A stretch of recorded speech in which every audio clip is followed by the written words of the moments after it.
Shubor nakaslem jong unongsan hima.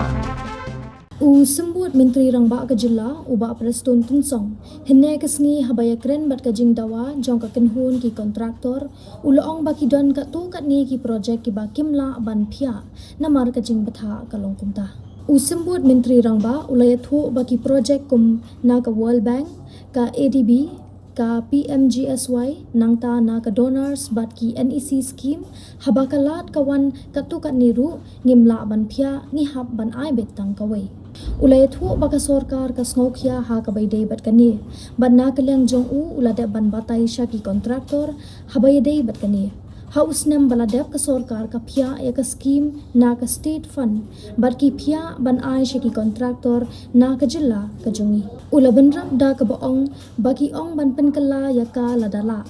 na kalyang ka sorkar ka persyang ban ya kren ya kata bat ka sorkar pedeng bat kumju ru bat ki agency bat kini ki agency kila kren da ka basai bakimla ban penkala ban na kalyang ka jong ula pensai ya kata Sho uloong bangi don kam ya ka project kam day ka bangi tray mangi uloong baki wei ki scheme ka sorkar ka penklan ban mang pisa ban yo jing mentoy ki kontraktor bat ki pat ba ka jila ka jongi dot boy ni kendu ifi habi dei bat kani ka jinglong ban bam don su kata jing phia habi dei bat ai kam ai jam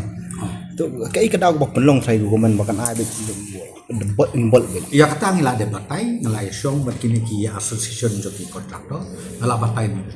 don katu kan inteligi project ki bang gimla ngila long beyond our control ka bang gimla ba split namar ka guidelines kawan kumta ka wei ka de ka World Bank ka ba ka ADB ka balai ka de ka PMGSY ka ba saum ta ki donor le ni ki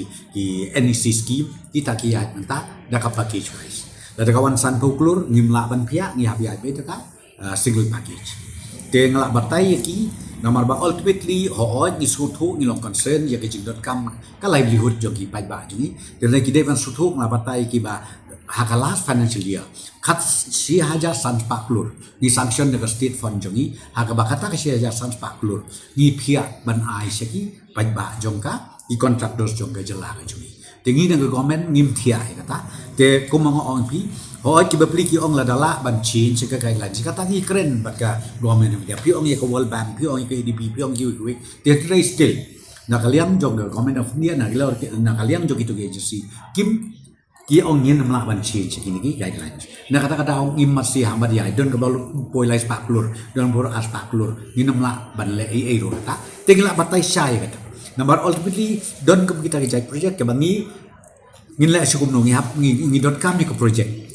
na dei bangi yo tray mangi ngi dot kam ni ko project na kata daw yong ba to ya sa stop na kata bat na kata daw ro long ngi ba kiwe pat ki scheme ni pen klanya ka bangi ai sanction ka ba kumo pin na ka state resources ngi na kamta ba ngin create ya employment but ya ka livelihood joki contractors bat ki pa ba joki jala jungi